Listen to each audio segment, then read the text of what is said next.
His Excellency Sun Luin, ASEAN Deputy Secretary General for the ASEAN Socio-Cultural Community, Excellencies and members of the Diplomatic Corps, Dr. Eric Zerudo, AMCA Philippines and NCCA Chairman and Executive Director, National Museum Director General Jeremy Barnes, my colleagues at the Board of Trustees of the Cultural Center of the Philippines, Vice Chair Carissa Coscaluela and Trustee Monina Duque, our colleagues in the ASEAN Social Cultural Community, fellow workers in government, friends and guests.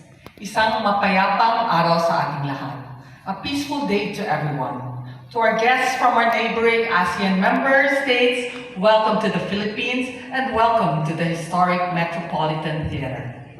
Today, we will witness and celebrate the rich diversity of ASEAN culture and traditions through the Best of ASEAN Performing Arts, or BOAPA 2026, with the theme Navigating Cultural Currents.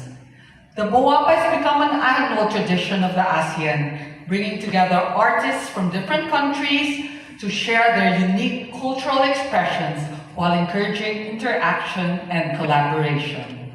We are also proud to welcome the delegates from the newest member state of the ASEAN, Timor-Leste, as they join the BOAPA for the first time. Over the past 5 days, young artists from our member states have participated in dance classes, movement workshops, collaborative rehearsals, and preparations for their respective country preparations. For the first 2 days, they visited the National Arts Theater in Mount Makiling, Los Baños, Laguna, where they worked in a campsite environment. They also had interactions with the students of the Philippine High School for the Arts.